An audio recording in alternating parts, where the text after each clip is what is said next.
Wel, er waren kennelijk opnameproblemen. Halverwege de band stopte opeens de opname Transition from Humanhood. We gaan dus nu verder met de klas 27 april 57 van band 5 van de London Class 1957, maar nu spoor 2, Hypnotism and Mesmerism Sense. You have read that out of every 100,000 people who go to Lourdes, 15 people are healed. And so your question might be, is there any use of going to Lourdes? Well, certainly for those 15 people it was. And probably even the other 100,000 received some measure of help of which we know nothing, because all help can't be measured by physical healing. So the question is, if you could ascertain what degree of help they received, and that would satisfy you, the answer is certainly go to Lourdes or have communion. That is something that every individual must meet themselves. There are people who have found great peace and great spiritual light through orthodox religious life, whether in the Christian church or the Hebrew church. I have known many in many different churches who are completely at peace and have found their answers. And they have had their help. And that's the answer for them. For many of us, even if we had a physical healing, mental or moral or financial healing, it wouldn't satisfy us, because we would be like, was it Brother Lawrence who said, or St. Francis, that my soul will never rest until it rests in thee. And so it is that many of us will say to you that for us there is no fulfillment until we are at home in God, and nothing less will satisfy. So all these things are matters of individual experience. I answered this about the progress being made with the little children. Yes, progress is being made.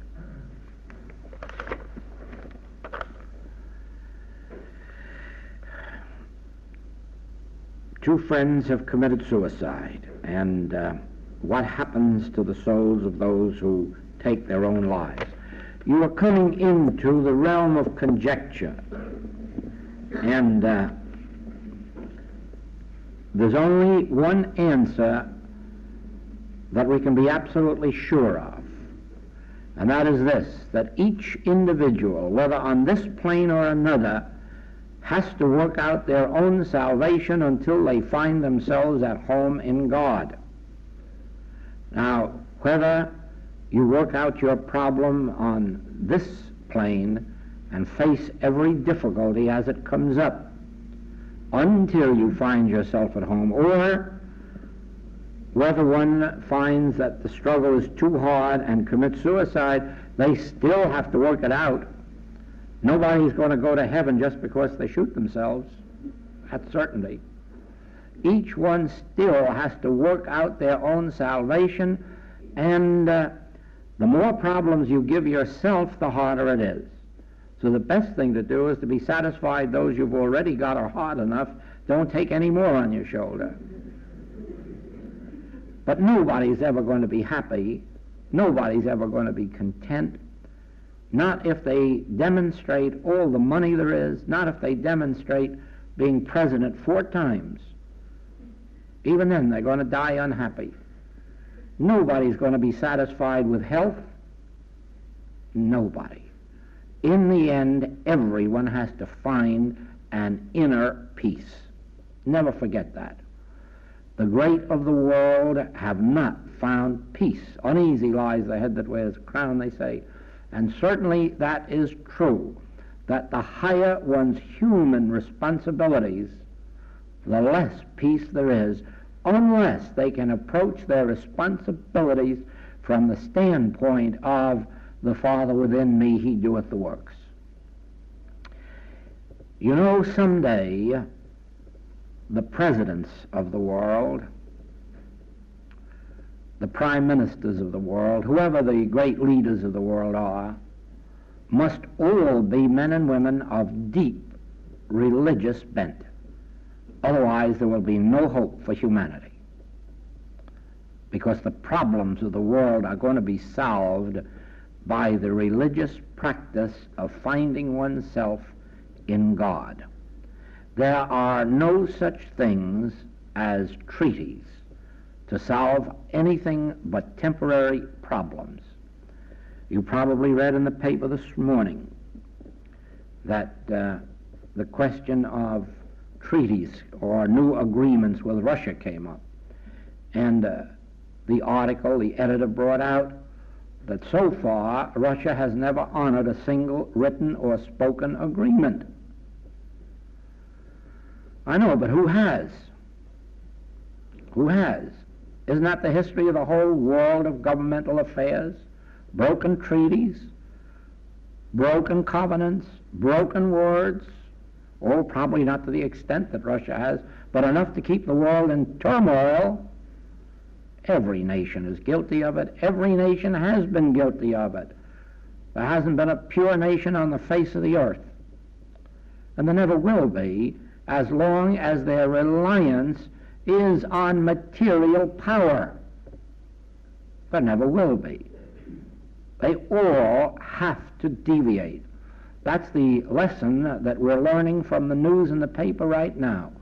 A few weeks ago, the President of the United States stood foursquare on the fact that there mustn't be any armed intervention. We must settle this thing peacefully. And so now the Sixth Fleet of the Navy's on the way to... You see what I mean? That as long as your reliance is on force, ultimately you have to break your own word. You can't help it. It isn't that you want to. It isn't that Mr. Eisenhower isn't a perfectly well-meaning man and a man of religious inspiration. But his religious inspiration isn't enough to carry a whole nation or a whole world. And so it is. Please remember this, that the leaders, the national leaders of the future, must also be men and women of deep religious, even if it isn't the highest form of religion, at least if it's leaning toward the religious aspect, so that eventually, because we're not dealing with time, peace on earth isn't going to come in your time or mine. It's an evolutionary thing, and it will come, and we're on the way to it. But we're on the way to it only because it is more and more recognized that force isn't the matter, rather matter and force isn't the answer. And so now the world is turning to spiritual thought. Well, of course, they haven't found the spiritual formula, because they'd have to go all the way back to Jesus Christ to find it. And they haven't turned back the pages yet. Now, will you please explain Ephesians? Put on the whole armor of God, that ye may be able to stand against the wiles of the devil. For we wrestle not against flesh and blood, but against principalities, against powers.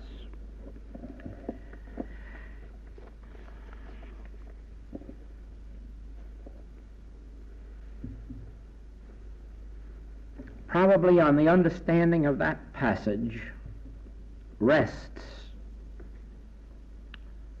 the whole of salvation.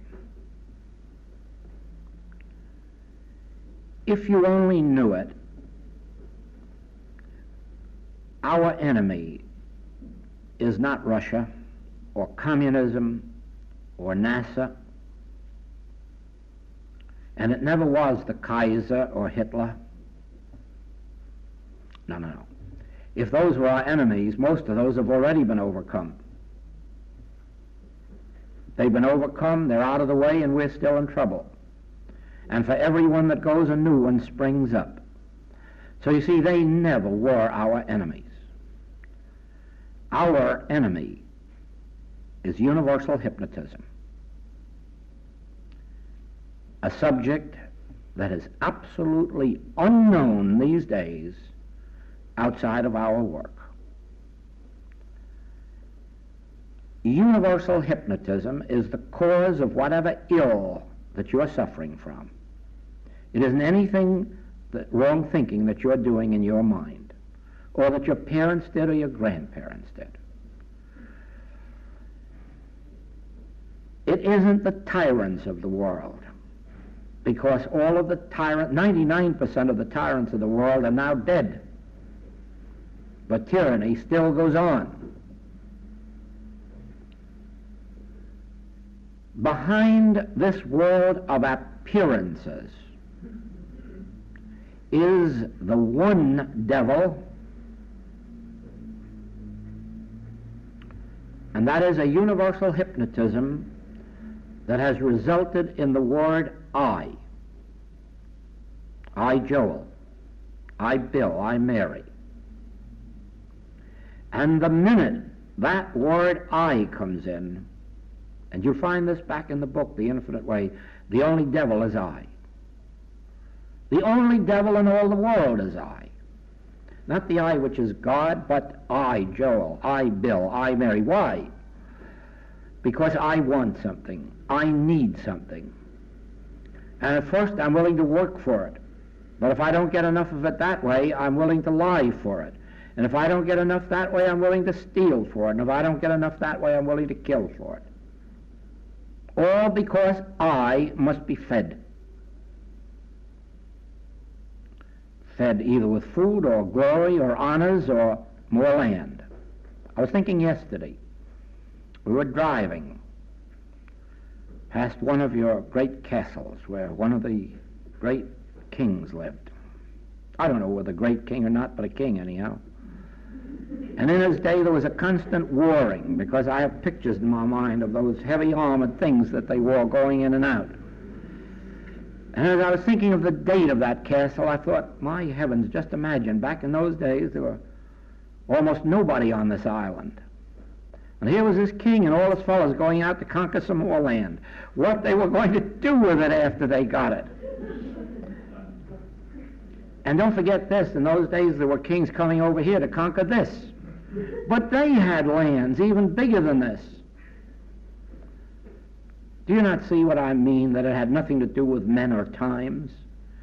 It had to do with I. Somebody had to have enough land to glorify himself, and if he didn't get it on one island, he took two. We had it in Hawaii. We have 6 islands there. And believe it or not, we had 3 kings, and they went out and slew each other and all their forces until one owned all the islands. Why? There is enough glory on any one of those islands to last anybody forever, and enough wealth.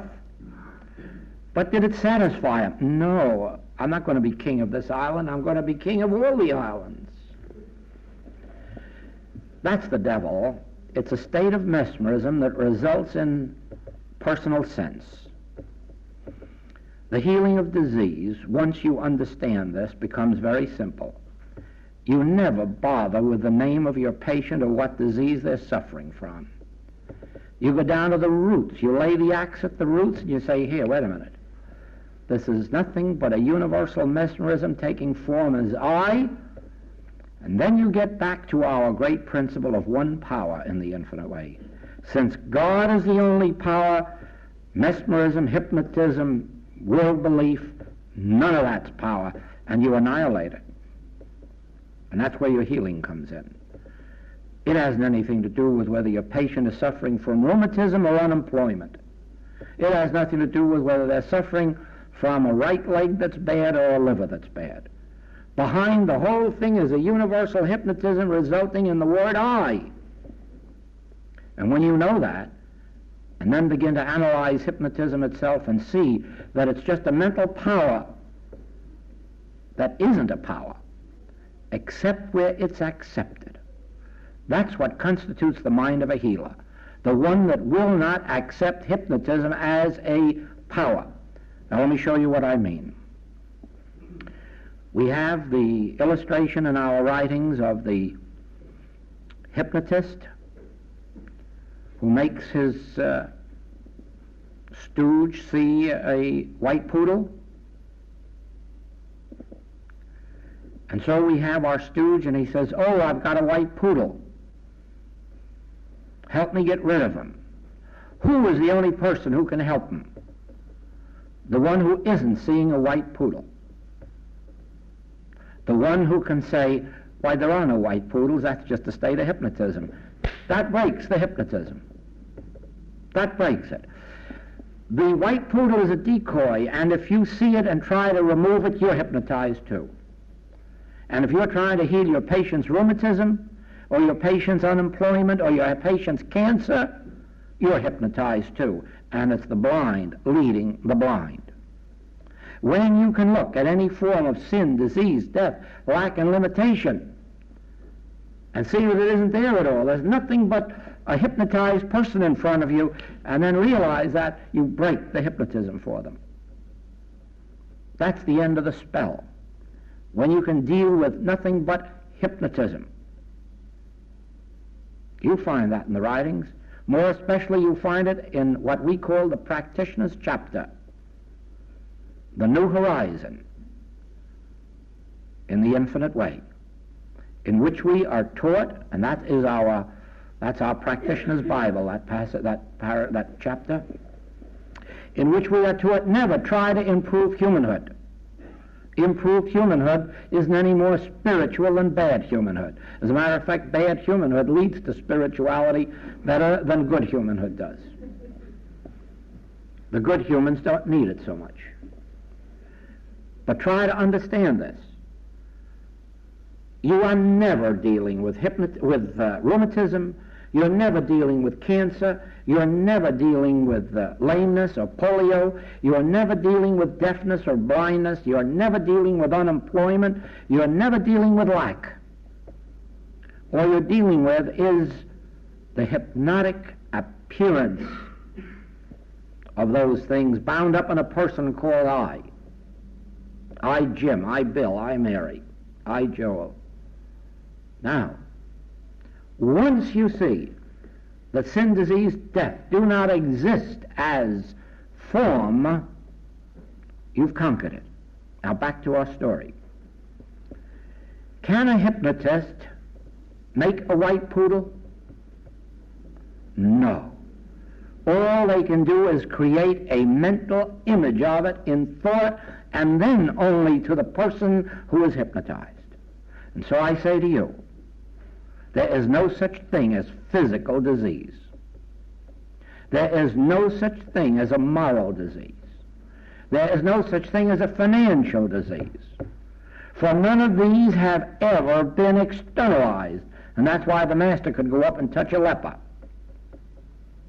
And that's why he could say to the crippled man, what did hinder you? Get up and walk.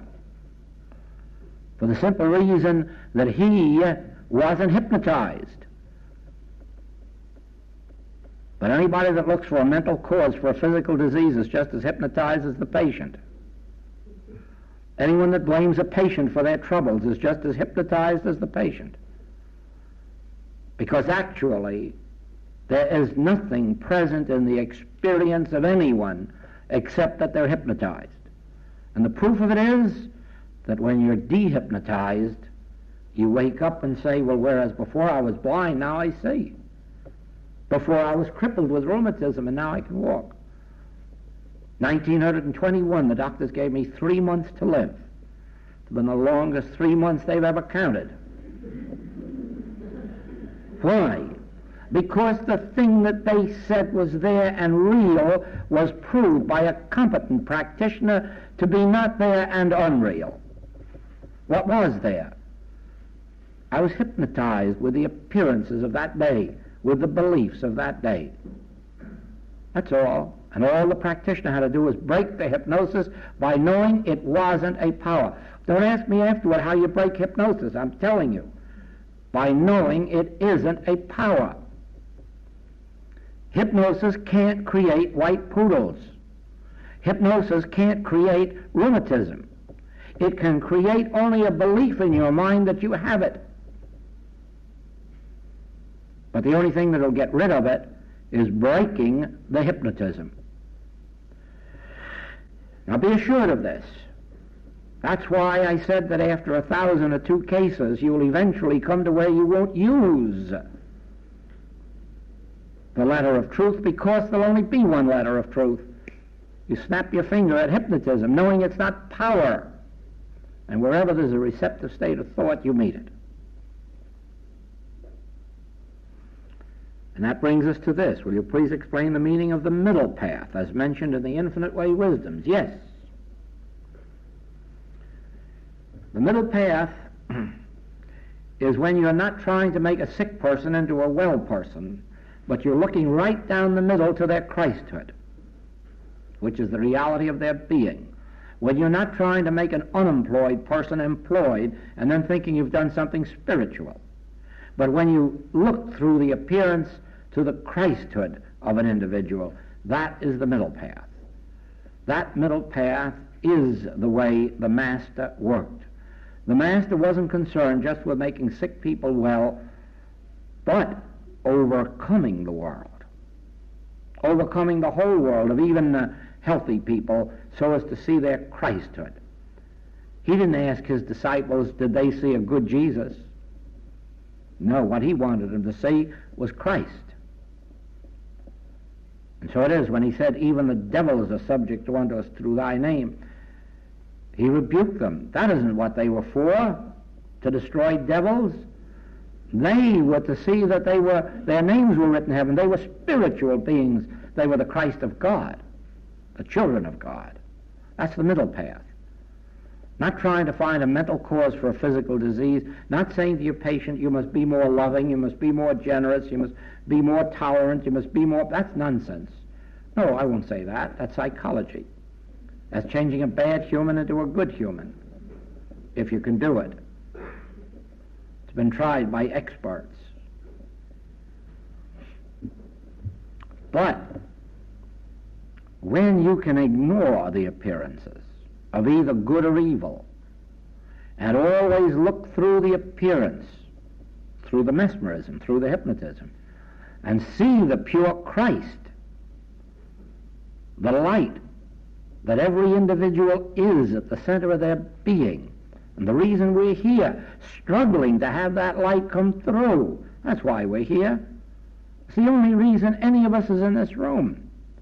We want our Christhood to escape from its shell in there and come out into visibility, and we know that by being in company like this, we're having the help of each other. No one is here to get things. No one is here to benefit from somebody else in the room. Nobody is here to take anything away from anyone. Then what are they here for? To share whatever light of Christ is within them. Whether it's student or teacher, that's the truth of what's going on in this room. The desire that our Christhood may be brought to light. And so it is. When you look up here and you don't see a man sitting in a chair, but rather say, no, no, no. That's some state of God consciousness that's been lifted up to reveal light. And I look out there and say, no, no, no, these are not men and women. This is not male and female. This is the child of God struggling into expression. Then we're helping each other. We're praying for each other.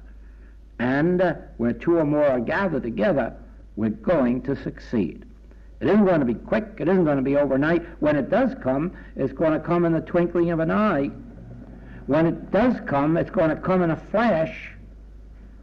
But leading up to that point is where our work comes in. But always remember this. We're not dealing with dictators, because if we killed them all off, a whole new crop would spring up tomorrow. It isn't more than a couple of years ago that over in the States, they started to ignore all the problems of over here, because we had the bad dictator down in South America. Well, he's gone. He's gone. South America's at peace. Now we're back over here looking for more trouble. And finding it. It's all right. Every effort they're making is for good. I have nothing to find fault with on that. I'm only saying that from our permanent standpoint, that's not the answer. The answer is not the destruction of tyrants. The answer is not the destruction of disease. If you had the power to walk into a hospital and just walk around and say abracadabra, and everybody leave there healthy, where do you think they'd be next week if you could take an inventory? Back again, of course they would, because that's where they wanted to be in the first place. Most of them. Don't ever forget this. You don't benefit people merely by healing them or enriching them. You don't do that one single bit. It's nice on a human plane, but sometimes you get them in worse trouble than they were before. The real thing is to set people free in their Christhood. And the only way you can do that is to recognize that they're not bound by principalities or powers. They're bound by hypnotism. It is, first of all, a religious hypnotism that's come down from the pagan days in a belief that there's a God somewhere that was immaculately conceived and hung on a tree. And everybody sitting around waiting to benefit because somebody got crucified sometime. Don't you see that all of that came down to us from pagan days, from pagan teachings, and we still keep looking for a salvation outside of ourselves that ultimately must be found inside of ourselves. And you know why? Because crucifixion is the truth. It's got to be crucified in us. I have to be crucified in me so that I can come to light. That's the answer. Not waiting to benefit by somebody else's crucifixion, but to be willing to be crucified oneself so that their Christhood can come to life and be revealed. So it is. Begin. I knew that this class something was happening in it. I knew it was, and it is. We were coming out into adulthood, spiritual adulthood. When I can say to you, in a class this large, stop this warring against rheumatism and cancer and consumption and tyrants, stop it. And begin to understand that this world is a victim of hypnotism and lay the axe at the root. And just know that hypnotism never did produce a white poodle or a cancer or consumption or a tyrant or tyranny. That's the belief that's binding us, the belief that these things are real.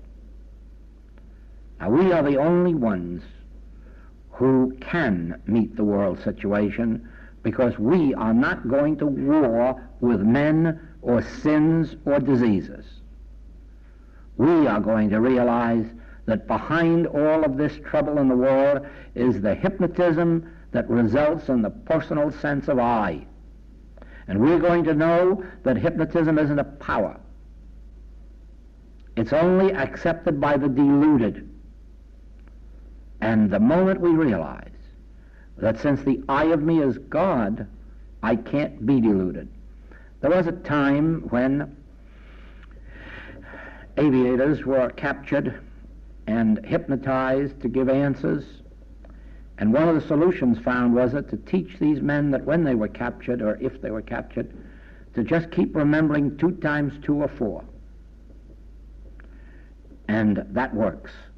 If only you can hold one statement of truth in your mind, you can't be hypnotized. And that is why the basic principle of the infinite way is abide in the word of truth. If you only know one passage, abide in it. You will never be hypnotized if you can keep truth active in your consciousness. And if you do get temporarily hypnotized, some one of us will come along and lift you out. But if you are just sitting back in mental fogginess or mental laziness and expecting someone to break the hypnotism for you, it won't work. But if you yourself are holding to passages of truth, morning, noon, and night, meeting situations with truth in your abide in the Word and let the Word abide in you. Those that dwell in the secret place of the Most High, none of the evils of the world will come nigh their dwelling place. That's the whole secret. Thou wilt keep him in perfect peace whose mind is stayed on thee. Acknowledge him in all thy ways, and he will give thee rest. The Bible is full of it.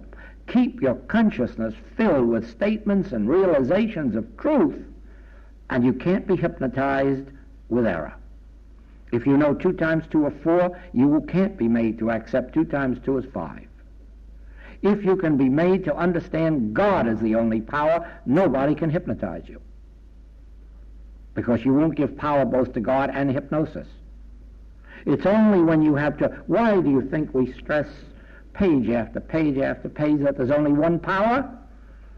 Because the world acknowledges the power of hypnotism, and it lets itself be hypnotized morning, noon, and night.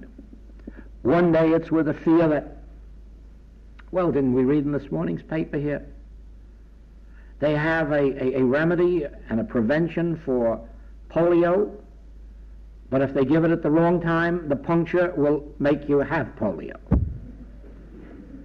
Oh, what kind of hypnotism is it? It cures you, it prevents it, and it gives it to you. How many different ways can you be hypnotized with the same remedy? It's both a cause and a cure and a... Now let's get back. Do you not see that every minute of the day there is a hypnotism at work? And you have only one remedy, truth. Ye shall know the truth, and the truth shall make you free. Where the spirit of truth is, there is liberty. In the presence of truth, there is fullness of life. Abide in the secret place of the Most High, truth, and none of the evils will come nigh thy dwelling place. Let this word of truth abide in you, and you abide in this word of truth, and you will bear fruit richly. It's a principle given to us of old time by the greatest spiritual masters of all time, that if you keep your consciousness filled with truth, the hypnotism of this world cannot come upon you. And you'll be able to say, I have overcome the world. The world consists of a mesmeric influence, and it results in the word I. Now there is a time on your spiritual path when you reach the stages of mysticism, when to a great extent that word I disappears from your experience. I say to a great extent. It doesn't disappear entirely until the ascension, above all material sense. But at least it disappears in this degree that you no longer say, I want to be healed, or I want to be enriched, or I want to be employed. You never think of truth in connection with I. You think of it always as principle. In other words, your own life, your own self, your own affairs are forgotten. You are engaged in the activity of a principle. And it was Saroyan who said, we only go along for the ride. And it's really true. It's this principle that lives, and we go along as beholders, watching it at work. And that is why the mystics never have to be concerned about their supply or their health. They have come to a place where they never allow themselves to intrude into their thought any more than the fact that they have to bathe or eat and probably have a place to sleep. Everything that comes into their experience, even the bathing and the eating and the sleeping, is theirs by grace. They don't have to take thought for it. And so it is. Now let's see what we can do here. Rest a while, won't you? You know, we have been going steadily.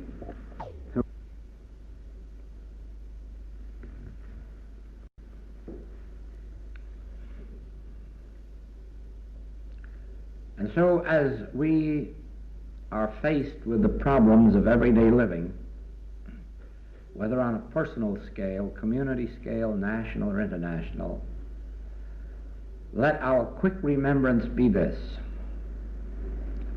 We are not dealing with persons or conditions. We're dealing with a state of mesmerism that claims to operate.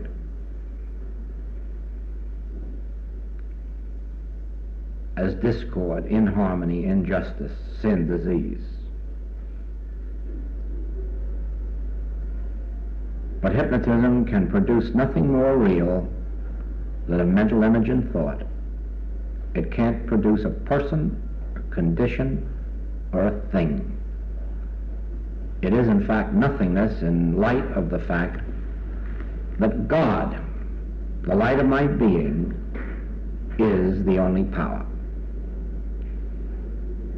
Remember that you must never separate yourself from God. When you bring the word God into the picture in your meditations or treatments, please remember always that you're speaking of the presence and the power that's already within you. And above all, don't believe for a minute that you have to conform to something to make it operate. In other words, don't believe that if you sinned an hour ago that it won't operate for you. Don't believe that if you forgot the things that you should have remembered that it won't operate for you. Because the secret is that it never stops operating. There is no God that can withhold from you. There is no God withholding anything from you. So don't have a condemnation feeling, self-condemnation, or unworthiness, or unrighteousness. Begin where you are as of this minute, even though your sins are scarlet. Begin where you are this second, and realize that God at the center of me, the light within me, annihilates every picture that hypnotism can paint. Always remember that you have no enemies, not even your own sins. You have only to realize God in the midst of me is mighty. He that is within me is greater than he that is in the world. He performeth that which is given me to do. He that is within me, perfecteth that which concerneth me. And if my sins are scarlet, I'll be white as snow.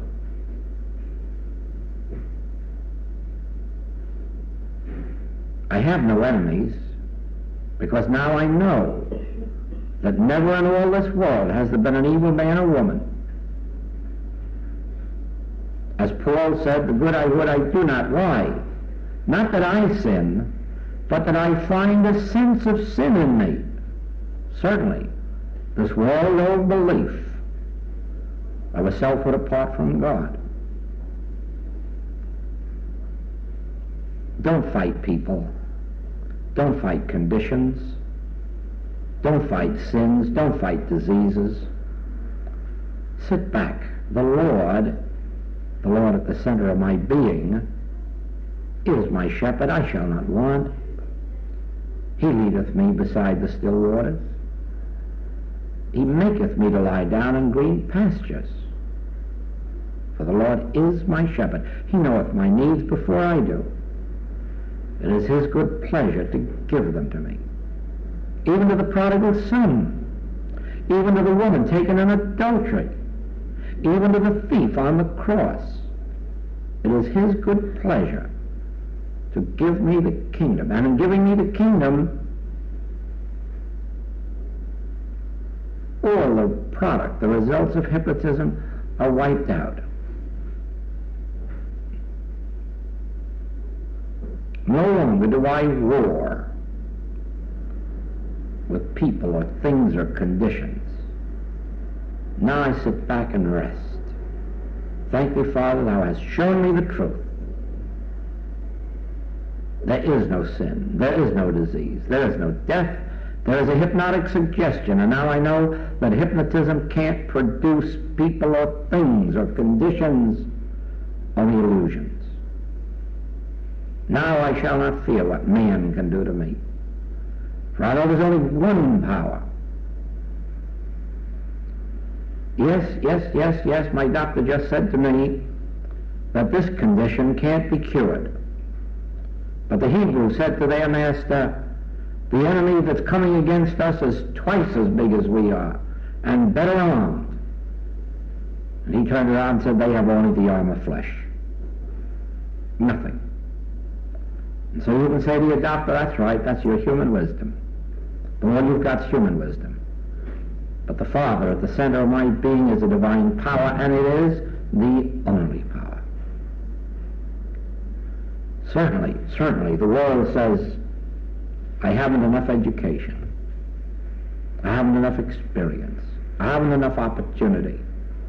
Certainly, all of the hypnotism of the world says those things, but what do I answer? They have only the arm of flesh. I have the Lord God Almighty, the one and the only power. And so this question is Galatians 6:14, but God forbid that I should glory, save in the cross of our Lord Jesus Christ, by whom the world is crucified unto me, and I unto the world. And therein we have what I've just said, that you can't glory in my power, you can't glory in the power over devils. The only glory is in the cross that was revealed to us, that the world is crucified. The world is destroyed by this realization of that which has to be overcome.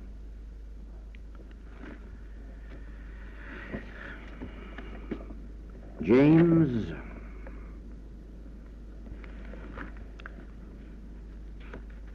5.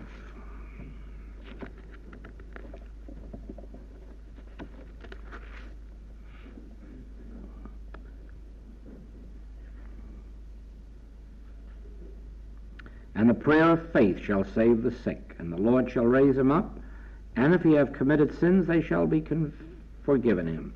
Confess your faults one to another, and pray one for another, that ye may be healed. The effectual, fervent prayer of a righteous man availeth much. Do you not see this? That if you know this truth, if you know this truth that has been given in this class, rest assured you are a righteous man. You have right knowledge, right understanding, right spirituality, and your prayer will heal the sick. The minute you no longer fight rheumatism, cancer, and consumption, and begin to understand that all you have to do is nullify the belief that hypnotism is power. Why is hypnotism not power? Because I, the God in the midst of me, is the only power. Thou shalt have no other gods before me. Is there any other power? Is there any other might in heaven, on earth, or in hell than God? No. Then hypnotism is not a power. And in knowing that, you have got the prayer that availeth much. None of these old-fashioned prayers of God to heal my dear sick child has ever availed. Although I knew a woman who was a very, very religious Baptist, who, when her 21-year-old son was dying of pneumonia, and began, after the doctors told her that he would die that night, there was no hope. And at first she began to pray to God to save her son, and then all of a sudden it dawned on her that she was dishonoring God. And she said, God, he's not my son, he's yours. You do with him what you want. I give him back to you. And by morning he was healed. But he wasn't a gradual healing. It was an instantaneous and complete healing. Why? Because she no longer acknowledged the power of death. She didn't care whether he was on this side of the world or the other side of the world. She knew it wasn't death. And she knew he couldn't get outside of God's power. And that was acknowledging one power. When she acknowledged that, she had the healing. Is that clear? God is the only power. Read that on every page of our writings. And then realize that the only opposition there is to that God is in our belief in hypnotism.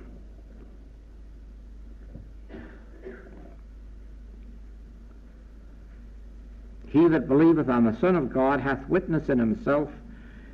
He that believeth not God hath made him a liar. I guess that's it. 1 John 5, 10b. Wait a minute. 10b. I don't have any b. He that believeth on the Son of God hath witness in himself. Well, I don't have any B in here, but evidently what we're dealing with is that he that believeth on the Son of God hath witness in himself. Isn't that clear that if you actually believe and understand that we are the Son of God, that you have witness within your own self, as Peter did, who do men say that I am? A resurrected Hebrew prophet. Who do ye say that I am? Ye, my disciples. Oh, says Peter, thou art the Christ. That's it. You have borne witness. Now you have witness in yourself to Christhood. So it is. Who do ye say that I am? If you do not believe that I am the Son of God, you are not very spiritually developed. Be assured of this. If I didn't know that you were the very Christ of God, nothing that I have said in this entire class or any previous one would have power or weight.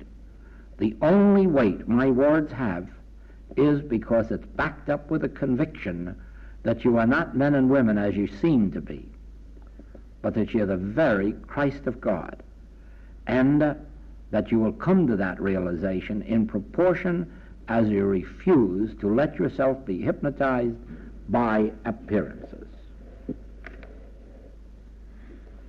A child is born deaf and as a result is unable to learn to speak. Can you give us a message of comfort to the parents and relatives? Yes. The message that I would say is this: there are no incurable diseases. Where the Spirit of the Lord is, there is liberty. In His presence, there is fullness of life. I would say to these parents and these relatives, make it your business to find God, experience God, be touched by the Spirit of God, and help that child find its freedom. Last year, March, in New York City, a woman came to me who was the aunt of a child who was the victim of cerebral palsy, an incurable case. And the parents were not interested in any spiritual healing. They were just resigned to the fact that their child would be what it was. But this aunt couldn't rest satisfied, wanted my help. I says, I cannot work with you forever, but I can do this. I can give you help while we're here and show you how to continue help, and if you have enough love in your heart for that child, you'll keep it up until the child responds. And this year, when I was back, also in March, the lady tells me that this child is riding a bicycle and is in school. That's one of our cases that has come out from under that hypnotism. If we really love these children, we will learn how to pray. We will learn how to make God a reality, and we will bring to them whatever measure of healing we can. I don't know whether to listen to the words you speak or close my eyes. It doesn't make any difference. Do what God leads you to do. I think that is our class for this year. And I would like to say this to you. Remember that we are in the midst of a world of turmoil. Our leaders, political, national, international, need our prayers. Not the prayers of people who want to go to God to have our side win. They can't be helped with such prayers. Nor by the prayers of those who want the other side to lose. They need the prayers of those of us who are willing to forget person, place, and thing, go to the Father every day for a brief period and say, Thy will be done on earth. Thy will be done on earth. Open the minds and hearts and souls of all religious and all political and all government leaders, that Thy grace may be the sufficiency. And then let that operate where it will. And you will find then that your prayers will be responded to on both sides of the border. Never accept the belief that your side is right and the other side is wrong. No side is right, no side is wrong. God alone is. And if we give our leaders that support, they will be divinely led in the way that this world should go. Thank you. Thank you. I can tell you from my heart, it's been a glorious class.